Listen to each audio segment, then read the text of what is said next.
자, Desiderata for Multiple Regression Research. Desiderata 혹은 Desiderata라고 하는 건데 이게 라틴 말로 desired thing, 그러니까 이제 해야 되는 것들, 꼭 그 추천사항 뭐 이런 것들이에요. 그 Multiple Regression을 이제 하시면서 애널라이즈해서 특히 퍼블리케이션을 할 때 꼭 아셔야 되는, 우리가 이제 뭐 SSCI 저널 내거나 APA 스타일로 맞춰서 내시거나 여러분이 실제로 졸업 논문을 쓰실 때 선생님들한테 이렇게 제출을 하면 선생님들이 이렇게 리뷰를 하시고 코멘트를 주시죠. 근데 방법론 상에서 코멘트를 주실 때 주로 선생님들이 쓰는 기술들이에요. 어떤 걸 물어보는지 유형을 다 정리를 하는 거예요.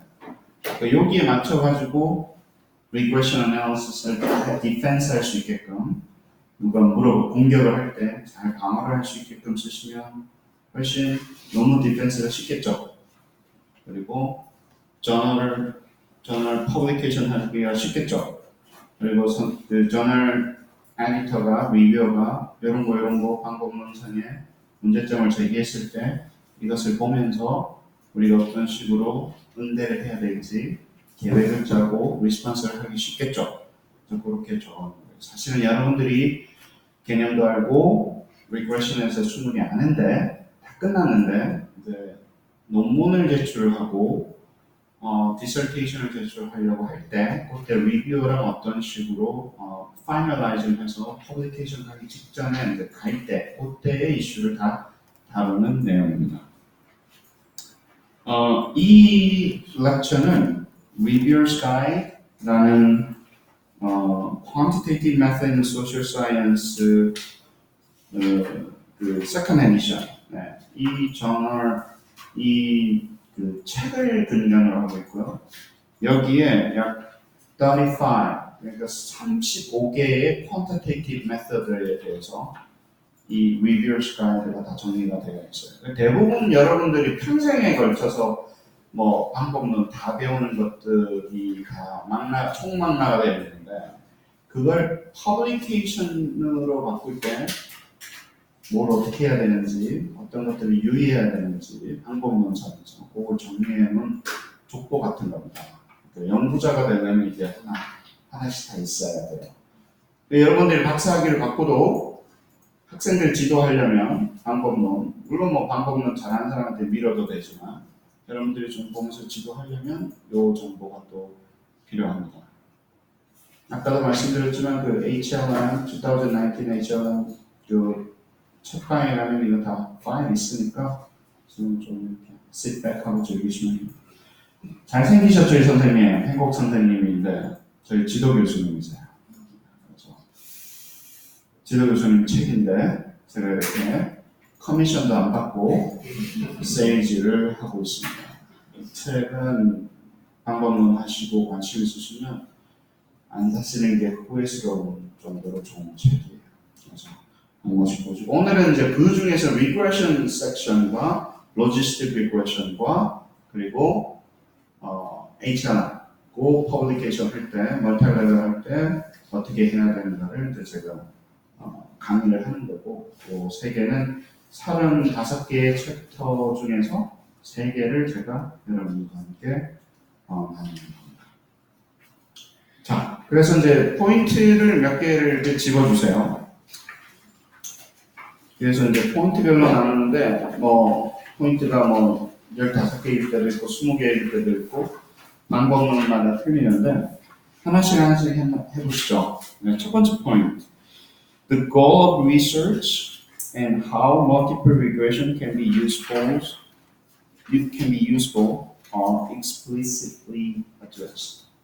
여러분들이 저는 이게 research question인데 갑자기 middle of nowhere에서 방법론은 뭐 다중회귀 분석입니다 하고 그냥 한 줄 쓰고 갑자기 넘어가는 경우가 있어요.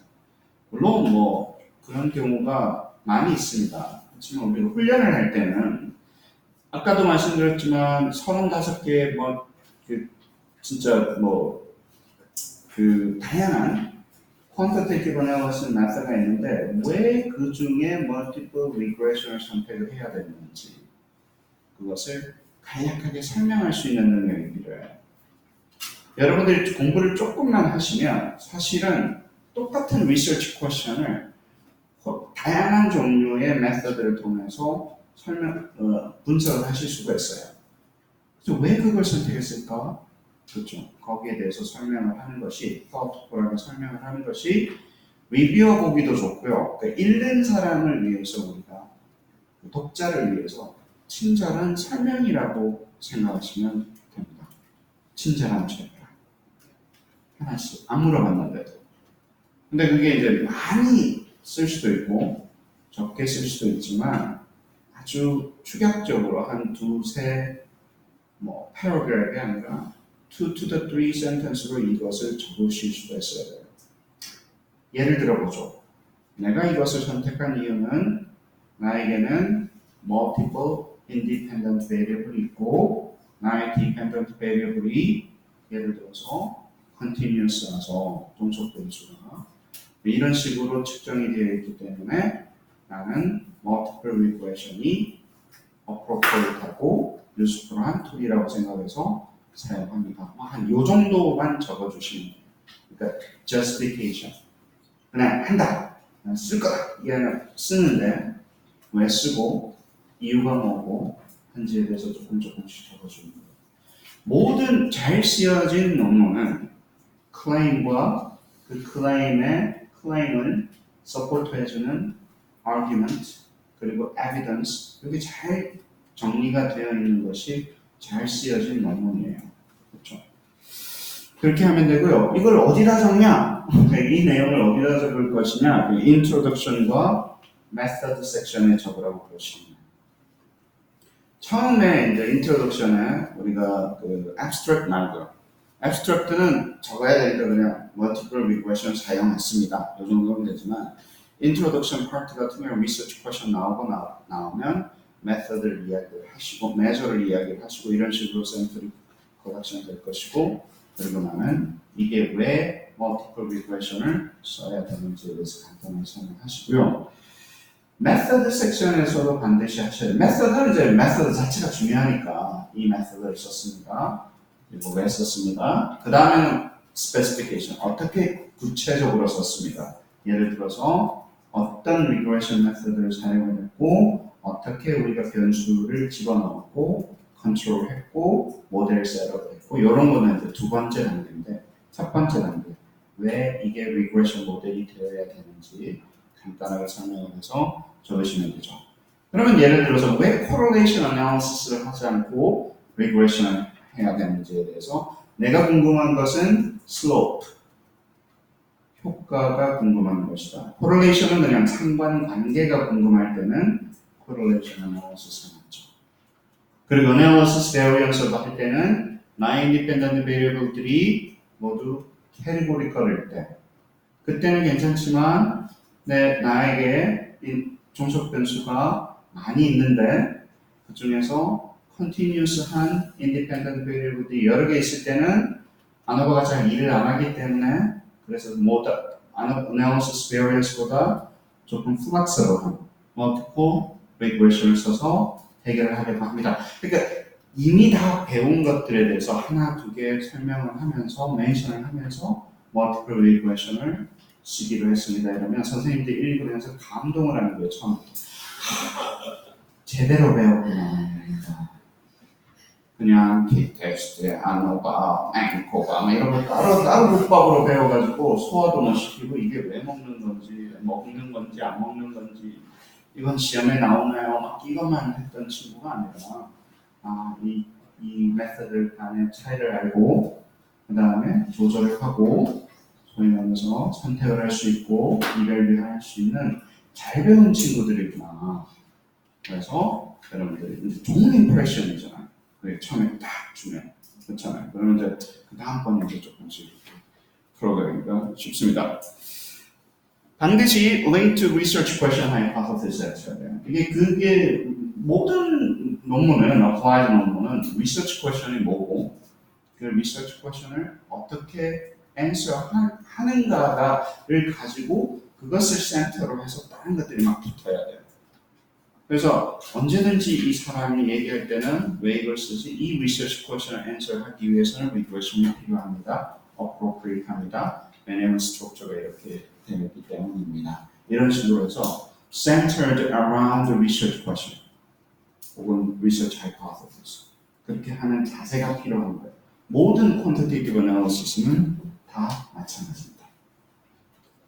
Multiple regression과 ANOVA나 ENCOVA 비교하면 좋고요. Multiple regression과 SR은 simple regression을 조금 이렇게 비교하면서 이야기를 하시면 method justification 할 때 이런 스트레스를 간단하게 하면서 도움이 되죠. 괜찮죠? 네? 처음에는 이 사람이 뭐 하려고 지금 왔나 싶었는데 포인트 하나만 해도 make sense. 그죠? 네. 이러고 같이 데이트하는 거예요.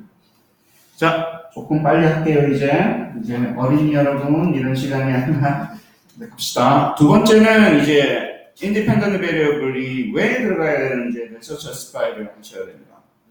왜 그러냐면 그냥 x1, x2, x3가 independent variable라고 이야기하면 부족해요. 왜? God never told you there's only 3 independent variables for that dependent variable. 그렇죠? 이게 뭐 10개명으로 적혀져 있지 않잖아요. 그럼 내가 이거를 이 세 개가 왜 이 종속 변수에 대해서 이 세 개 독립 변수를 선택하게 됐는지에 대해서 justify 하는 과정이 필요합니다. 왜 그리고 많은 변수 중에서 왜 이걸 골랐고 왜 이거를 operationalize 해서 숫자로 바꿔가지고 measure를 했는지에 대한 명확한 근거를 낼 수 있어야 되고요. 그게 이제 다시 이 내용은 이제 introduction 나오겠죠, 그죠? 내가 이것을 선택한 이 정속 변수를 선택한 이유는 이런 이론적인 근거에 대해서 선택을 했는데 그리고 그 디테일한 내용을 그럼 이론적 근거가 뭐냐라고 얘기했을 때 다시 어디로 가요? literature review에서 그것을 다시 address하기 시작을 하는 겁니다. 그런데 independent variable은 selection은 또 research question과 밀접하게 연관이 되어 있죠. 그러니까 이것 또한 research question centered 되게 여러분들이 처리를 해주셔야 돼요. Make sense. 그죠? 그러면 다시 또 이제는 이게 method를 넘어서 어디로 간다? literature review까지 간다. literature review에서 그 literature가 왜 들어가야 되는지에 대해서 처음에 근거를 주는 거예요. 그래서 링크가 되는 거예요. 잘못 쓰여진 literature review는 이 페이퍼가 왜 여기에 와 있는지 nobody knows. 쓰는 사람도 몰라요. 이게 내가 왜 했을까요? 어디선가 읽어서 내가 아깝잖아요. 읽어가지고 리뷰했는데 그러니까 내 논문 쓸 때 자꾸 집어넣어요. 그게 왜 들어갔는지도 모르고 자꾸 집어넣어요. 그렇죠? 그렇게 쓰레기통이 되는 겁니다. 쓸데없는 게 자꾸 있는 게 쓰레기통이잖아요. 우리 논문은 소중한 거 그리고 꼭 있어야 되는 것들만 추려서 그것을 justify 하면서 논리적으로 연결을 시킨 게 논문이지 그냥 Ctrl-C, Ctrl-V 해가지고 어디 있는 거 자꾸 집어넣으면 논문이 아니고 쓰레기통입니다. 그 다음에 이제 ordering이라고 하는 건데 independent variable이 여러 개가 있을 때 multiple regression은 이제 hierarchical 혹은 block design이라고 이야기하는 게 있어요. 이게 A, B, X1, X2, X3, X4가 있는데 first block을 잡아서 X1, 2를 먼저 집어넣고 그 다음에 second block에 X3 and 4를 집어넣어서 R-square change를 보는 경우가 있어요. 그러면 X1, X2에 있는 first block에 있는 두 개가 왜 먼저 들어가는지 이야기를 해주고 X3 and X4가 왜 나중에 들어가는지를 이야기를 해주셔야 돼요. 그걸 justify 하지 않고 그냥 이렇게 했습니다라고 하면 다른 분들이 질문을 하기 시작하는 거죠.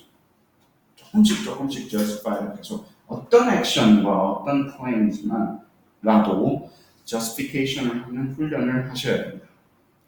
세 번째, each criterion and regressor, independent variable을 말하는 거죠. 그죠? 독립 변수, should be described in detail, include scales of measurement, coding scheme, reliability, etc., etc., to convey how the multiple regression model should be interpreted.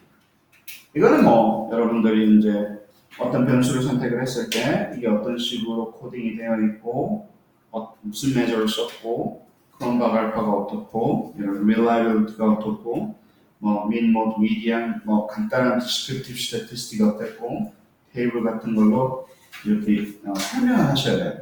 X1이 그냥 anxiety라고 해놓고 이게 뭐 anxiety가 어디서 나오는지 아무도 모르는 상황이 만들면 안 되죠. 그렇죠? 그래서 인스트루먼트에 대한 부분들 그리고 데이터에서 어떻게 코딩이 되는 부분들에 대해서 반드시 설명이 필요합니다. 어디서? 메서드 섹션에서 필요합니다.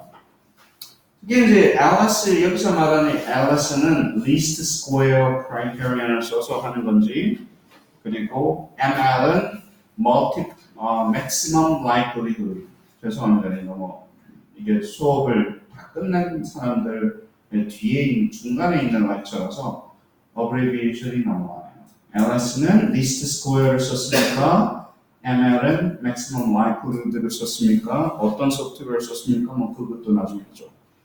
그래서 이제 그리고 operational definition both independent variable과 dependent variable에 대해서 operational한 definition을 반드시 하셔야 돼요. 그러니까 anxiety에 대한 anxiety를 숫자로 바꾸기 위한 너의 definition은 뭐냐? 그걸 operational definition이에요.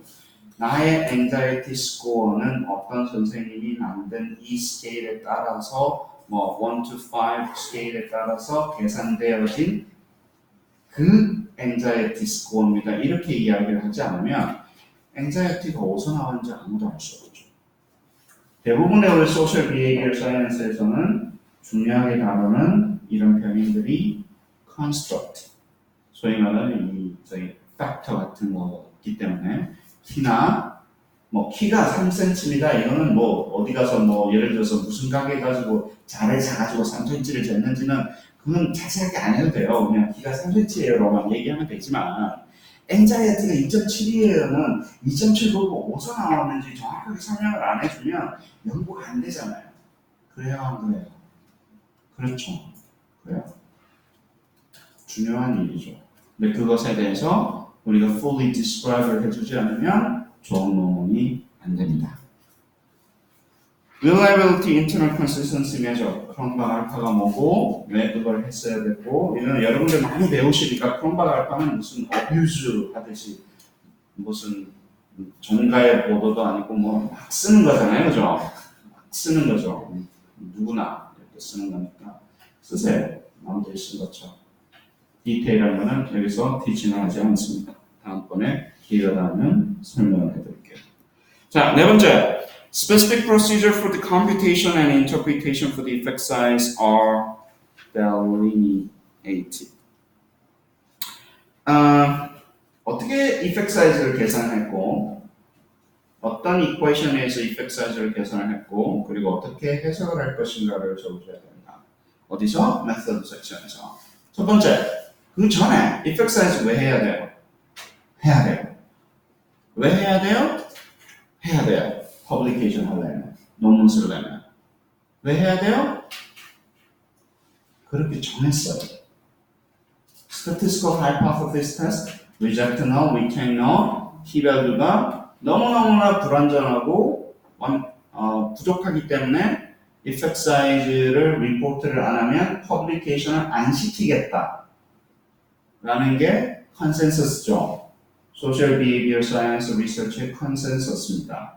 그러니까 effect size는 무조건 해야 돼요. 여러분들이 졸업을 하시거나 아니면 퍼블리케이션을 쓰시면 effect size를 무조건 리포트를 하셔야 돼요. 근데 effect size 리포트 할 때 어떻게 계산해서 무슨 이퀘이션 해석을 또 알려주셔야 돼요. 이 이퀘이션에 따라서 effect size가 계산이 됐다. 그렇죠? 그 다음 두 번째 0.4가 나왔어요. 어쩌라고? 0.4가 나왔다는 건 인터프리테이션이 아니에요. 0.4입니다는 인터프리테이션이 아니에요. 내 점수가 5점입니다는 interpretation이 아니라 그냥 report예요. interpretation은 뭐다? 어쩌라고? 왜 크냐? 작냐? 근데 0.4가 나왔어요. effect size가, cohensity가. 큰 거예요? 작은 거예요? 모르지. 그럼 어떻게 하라 그랬어요, 선생님께서? 어떻게 하라 그랬어요?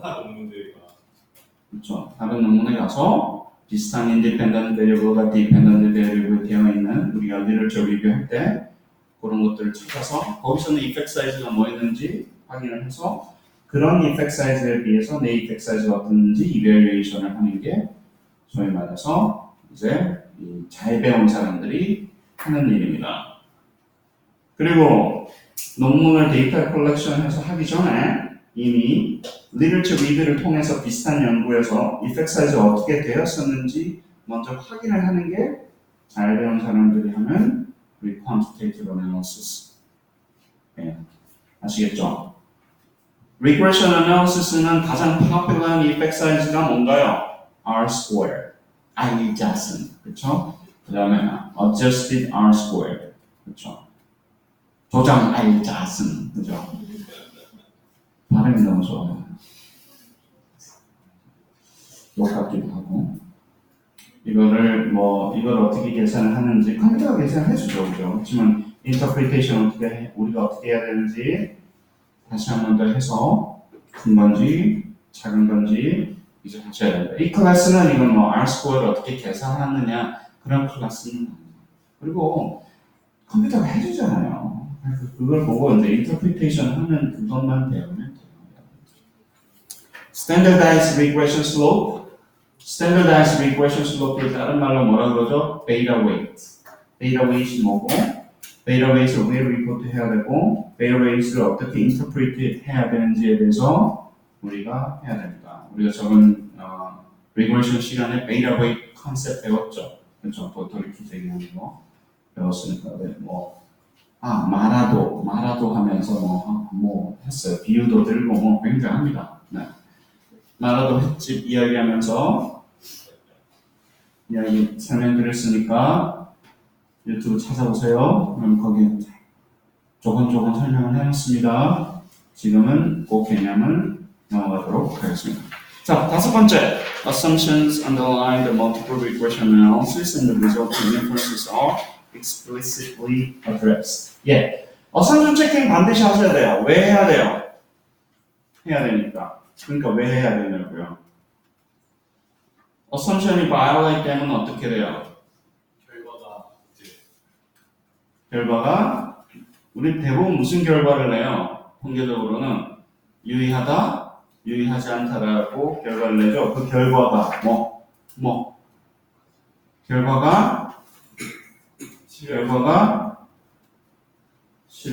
결과에 대한 신뢰도가 떨어진다? 예를 들면 그렇게 할 수도 있고. 우리가 어떻게 설명하냐면 통계적인 타당성이 떨어진다라고 이야기를 하는데 reject나 retain이 그럴 수도 있고 안 그럴 수도 있는 거예요. 우리가 violate을 해버리면 아무리 reject null hypothesis를 p-value가 좀 작아도 R-score가 커도 violate assumption이 severe하게 있으면 그렇죠? 그 결과를 우리가 신뢰할 수 없다. 우리는 그건 한국말로는 맞는데 영어로는 statistical conclusion validity가 떨어진다라고 해요. 타당. measurement validity가 아니라 conclusion validity가 떨어진다는 거예요. 우리가 reject나 retain 한다는 게 부정확해지는 거예요. 그렇게 설명할 수 있어야 돼요. 무슨 말인지 알겠죠? 그래서 우리가 완전히 무슨 결과를 내든지 간에 it's not valid. statistical conclusion을 그 관점에 보면 not fully valid 이렇게 되기 때문에 assumption을 반드시 체크업을 해줘야 돼요. 숨지 마십시오. 좀 violate 돼 있다고 숨으면 큰일 나요. 이게 아카데미아는 다른 쪽은 어때요? 나에게 불리한 증언을 어떻게 해야 된다? 안 할 수 있는 권리가 있어요, 없어요? 있어요. 진짜로 그래요. 나한테 불리한 증언을 안 할 수 있는 권리가 나한테 있어요.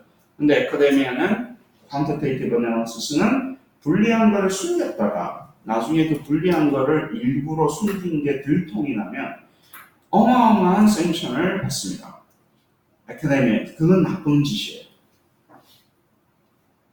무슨 말인지 아시겠죠?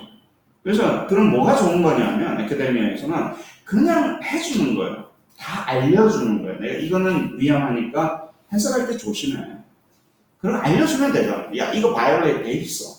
사실 객관적으로 내 연구를 바라보는 거예요. 이거 내 새끼인데 살려야 돼. 이런 느낌이야. 이거는 qualitative analysis는 그래요. 실제 연구자가 데이터도 되고요, 인터프리터도 되기 때문에 이렇게 무가지경으로 빠져들어요. 근데 객관 이 quantitative analysis는 어떻게 되냐면 객관적으로 바라봐요. 얘가 이랬어, 막 이러면서 자기가 한 건데 그게 더 좋은 연구입니다. 그래서 violate assumption 되면 violate assumption 있고 원인 주는 거예요. 읽을 때 조심하세요. 해석할 때 조심하세요. 이런 violation이 있습니다. 남 얘기하듯이 violation이 됐네. 해석할 때 사람들이 읽을 때 조심해야 되겠네. 이러는 거예요. 그게 좋은 연구입니다. 그게 올바르게 리포트를 하는 거예요.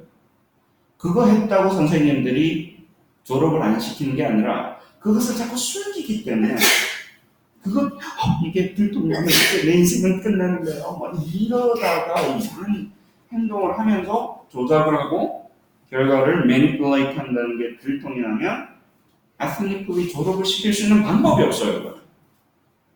왜냐면 그게 너무너무나 위험한 짓이기 때문에 그래요. 여러분들이 퍼블리케이션이 안 될 수는 있어요. 그렇지만 그건 끝이 아니잖아요. 근데 여러분들이 데이터를 조작하다가 이렇게 결과를 숨기다가 자기한테 유리한 것만 리포트하다가 잘못 걸리면 그 학문의 무덤에 빠지게 됩니다. ethic, 그렇죠? 윤리, 연구자의 윤리를 어떤 식으로 우리가 측정하는지 여러분들이 잘 아셔야 돼요. 그래요. significant violation이 있는지 없는지, 그래서 어쩌라고, 그 다음에 이게 중요한 이슈인지 아닌지 뭐 이런 것들에 대해서 하셔야 되고, 디테일한 거는 여러분들 많이 배우셨으니까 이야기하지 않도록 하겠습니다. 여섯 번째, variable selection techniques are justified. 근데 이게 이제 enter the option, forward selection, backward selection, backward elimination. 그러니까 예를 들어서 우리가 100개 있어요. 100개 potential independent variable이 100개 있을 때 그 중에 어떻게 30개를 고르나 뭐 이런 문제들이 생길 때 다양한 방법들이 있는데 왜 어떤 방법을 통해서 이 최종적으로 30개의 independent variable로 이루어진 regression 모델을 구성하게 됐습니까? 라고 하는 그 논리적인 step by step justification이 필요한 거예요. 그냥 뭐 내가 원래 50개 있었는데 7개로 만든 요 모델이 내 final report야 significant 해. 그렇게 해서는 안 되죠. 어떤 그 50개 중에 그 7개의 independent variable이 어떤 식으로 남게 되는지에 대해서 하나씩 단계별로 설명을 해주셔야 됩니다. 그래서 그때 이제 보통 우리가 block design 혹은 hierarchical regression model이라고 합니다. 이게 hierarchical regression model이 hierarchical linear model하고는 틀려요. hierarchical regression은 처음에 뭘 먼저 넣고 그 다음에 두 번째 블락을 넣고 할 때도 우리가 hierarchical regression model이라고 하고요. 그러면 먼저 넣은 것에 대한 역할은 뭔가요? 애들 같은 처음에 independent variable 한 블락을 먼저 넣고 그리고 두 번째 블락에 대한 이펙트를 보는데 앞에 먼저 넣었다는 얘기가 뭔가요? regression에서는 그것을 앞에 넣은 것들을 statistical control variable로 사용해서 우리가 두 번째 블락의 independent variable를 evaluate 할 때 두 번째 블락이 얼마나 significant 한가를 볼 때 첫 번째 먼저 넣었던 것을 control variable로 사용하는 옵션입니다. 개념적으로 그래요. 그래서 statistical control이라는 우리가 그 개념을 명확하게 알고 계셔야 돼요. 넘어가시죠. sample size. 그럼요. sample size 언제든지 justify 해야 돼요. sample size가 왜 이게 중요하나요? sample size가 아주 적으면 우리가 어떤 상황이 벌어지나요? violation of assumption에 not robust 한 거예요. 샘플 사이즈가 적으면 조금만 바이올레이션이 생겨도 우리가 정말 크게 당하는 거예요. 근데 대부분의 violation of assumption이 샘플 사이즈가 좀 많잖아요. 그러면 대부분은 이게 잘 잡아주는 거예요. 그래서 샘플 사이즈가 어느 정도 되어야지. 그러면 violation assumption이 생기면 내가 아까 뭐가 어떻게 된다 그랬나요? statistical conclusion validity가 떨어진다 그랬잖아요. 그러니까 내가 샘플 사이즈를 어느 정도 확보하는 것은 statistical conclusion validity를 어느 정도, 그 타당성을 어느 정도 확보하는 것과 같죠. 그래서 미니멈으로 minimum sample size requirement라는 게 존재해요. 이렇게 되면 네가 샘플 사이즈가 한 이 정도는 돼야 돼. 예를 들어 number of independent variable이 5개면 곱하기 20에서 예를 들어서 한 100개 정도는 돼야지 regression이 돈다. 뭐 이런 얘기들이 이제 간단하게 아주 겸담해서 뭐 아주 이제 얘기를 해요. 15개다, 20개다, 뭐 요 정도가 있는데, 자, 그런데 이게 그냥 그렇게 끝나지 않아요. 그러면 어떻게 해요? 샘플 사이즈라는 건 어때요? 보니까 미니멈이 존재한다는 얘기는 뭐예요? 그 많으면 어떻게 해요? 많으면 많을수록 좋아. 좋아? 어디다 대고 간 말이야? 좋아요? 좋아요? 좋아요를 눌러주세요? 뭐? 좋아? 요? 좋습니다. 좋습니까? 안 좋죠? 왜? 데이터를 컬렉션 하려면 뭐예요, 결국에는? 데이터 하나가 뭐예요? 돈이잖아요. 돈. 어? 이만큼. The more money, the more data. 그쵸? 그렇잖아요. 그러니까 이게 비용이 많이 들죠. 데이터를 많이 컬렉션하면 비용이 많이 듭니다. 두 번째, 데이터가 많아지면 하이파서시스 테스트에서는 우리 선생님들께서 사실 통계가 상당히 위험하단다. 왜? 쓸데없이 데이터가 많아지면 모든 것들이 statistically significant 해져버려.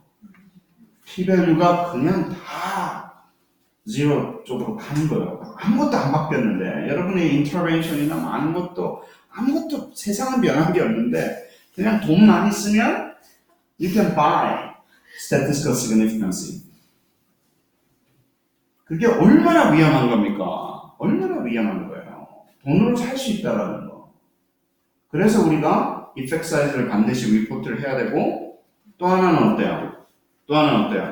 너무 많이 하지 마. 샘플 너무 많이 컬렉트 하지 마. 그렇게 되면 우리가 안 된다는 건 뭐 overly powerful 하게 된 이 모델이 그런 용어를 써요. 그래서 maximum sample size도 정해주는 거예요.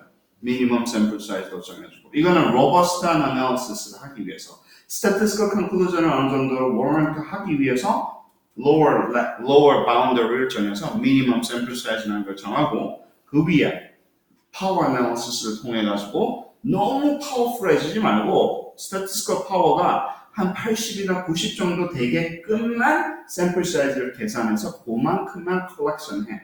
요 사이에 collection해서 이제 analysis를 하는 거야. 이렇게 하는 것을 a priori sample size determination 혹은 power analysis라고 합니다. a priori power analysis라고 합니다. 그것을 통해서 샘플 사이즈가 얼마가 되어야 되는지 우리가 애널라이즈를 하는 겁니다. 그래서 이제 large scale 우리가 그랜트를 가지고 실제로 10억, 20억 이런 연구를 과제를 신청을 할 때는 이게 정부에다가 돈 달라는 거잖아요. 그럼 몇 개까지 우리가 돈을 써야 되는 건가 이런 걸 justify를 다 해야 되기 때문에 파워 애널리시스 하는 게 전문가들이 이제 기술 들어가는 거죠. 저희 같은 경우는 계산해내요. 그거를 샘플 사이즈 계산해내요. 중요한 이슈입니다. 여러분들 그냥 원래 200개 한대요. 300이 좀 이쁘잖아요. 300개만 한대요. 이렇게 한다. 여덟 번째, method of dealing with missing data should be addressed. 그러니까 missing이 있죠. 그렇죠. 있는데 그것을 어떻게 해결했는지에 대해서 뭐 이그노어 했는지, list wise, deletion인지, pairwise, deletion인지 뭐 이런 것들에 대해서 어드레스를 해주셔야 됩니다. 이건 뭐 다양한 거죠. 어떤 식으로 missing이 처리가 됐다. impute를 했으면 어떤 식으로 imputation을 했다. 이런 것들을 이제 처리를 해주셔야 되는 거고요. 그 다음에 이제 뭐 moderation effect가 있을 때 여러분들이 요거 interpretation 어떻게 하냐? 특히 이제 moderation effect와 interaction effect가 헷갈리는 경우가 있어요. moderator interaction effect와 moderation effect가 되죠. mediation effect하고는 잘 헷갈리지 않아요. mediation effect는 여러분 잘 잡아주시는데 moderation effect와 interaction effect에 대한 설명이 명확하지 않은 경우들이 많이 있습니다. 그래서 여러분들 뭐 캔이나 이런 페이퍼들 보시면 moderation effect 이거는 중재인지 뭔지 모르겠어요. 한국말로 이상한 말 자꾸 만들어내지 마시고 그냥 있는 거 쓰세요. moderation effect, interaction effect에서 우리가 설명을 하는 거고 팁만 알려드리면요. moderation effect는 이게 특정 moderator가 반드시 존재를 해야 됩니다. 컴퓨테이션을 하기에는 x1과 x2를 multiply 한 형태로 moderation이 나와요. x2와 x2, x1과 x2를 multiply 한 형태로 나오기 때문에 interaction effect랑 computationally는 동일을 합니다. 동일하다고요. 근데 해석이 틀린 거예요. interaction effect는 x1과 x2를 곱하나 x2와 x1을 곱하나 상관이 없어요. 그냥 두 개의 숫자를 곱하는 것에 대한 effect이기 때문에 우리가 technically 이게 symmetric하다고 해요. 근데 moderation은 안 그래요. moderation은 어떻게 되냐면 특정 moderator가 반드시 존재를 해야 돼요.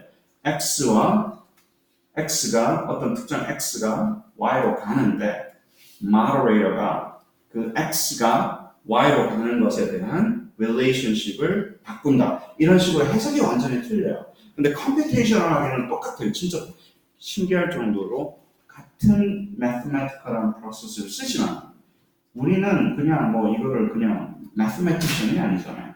우리는 연구자잖아요. 그럼 research question 있잖아요. 그 research question에 맞게끔 interaction인지 moderation인지 구별을 해서 사용을 해야 됩니다. 제가 interaction effect, moderation effect에 대해서 티칭을 할 수 없기 때문에 여러분들 배우셨다면 복습하시면서 해석하는 방법을 반드시 해주셔야 됩니다. 그리고 비교하는 거, mediation과 moderation, moderation과 interaction 비교하면서 설명하는 능력이 필요합니다. 퍼블리케이션 하시려면. mediation, 아까도 말씀드렸죠? mediation 또 mediation이고, mediation을 뭐 이렇게 regression analysis framework 안에서 할 수도 있고, multivariate analysis, path analysis나 이쪽 프레임워크에서 할 수도 있는데 여러 가지 방법이 있어요. 근데 mediation에 대한 개념이 moderation과는 틀리다라는 것만 아시고 어떻게 해석을 할 건지, 어떻게 analyze 할 건지 해석을 할 건지에 대해서 여러분들이 플랜을 가지고 접근하셔야 된다는 얘기입니다. Visual examination of data is addressed in order to assess model appropriateness and assumptions. 그러니까 이제 그 여러 가지 그림을 그려가지고 우리가 violation of assumption도 체크해야 되고, residual plot 보고 normality of assumption이 violate 됐는지, linearity of assumption이 violate 됐는지, homoscedasticity assumption이 violate 됐는지 이런 것들을 residual plot 가지고 하는데 이렇게 그림을 많이 그려내세요. 논문은 특히 졸업 논문은 페이퍼 number of paper 리밋이 없다. 어펜딕스에 화려한 그림 많이 넣으면 넣을수록 좋다. 선생님은 있어 보이잖아요. SPSS가 그려주잖아요. 그 레이블 정확하게 맞춰가지고 정확한 곳에 넣기만 하면 되잖아요. 그런 게 많으면 많을수록 있어 보이고 선생님들이 읽을 시간이 있다 없다? 그리고 다 자세하게 읽을 시간이 있다 없다? 없다. 선생님은 사람이다. 그럼 뭐가 많이 있으면 헷갈리는 거예요. 근데 좋은 게 많이 있으면 잘했나 보다. 그러면서 넘어가는 거예요. 그림은 틀릴 수가 없잖아요, 우리가. 그럼 우리가 그리는 것도 아닌데 컴퓨터가 그려주는 거예요. SPSS 나오는 그림은 대부분 다 리포트 하신다고 생각하시면 돼요. 근데 이제 설명을 해야 돼요. 이 그림이 의미하는 것은 이고 설명을 해야 되지만 말로 쓰는 것보다 훨씬 효과적이에요. 말로 막 쓰는 것보다.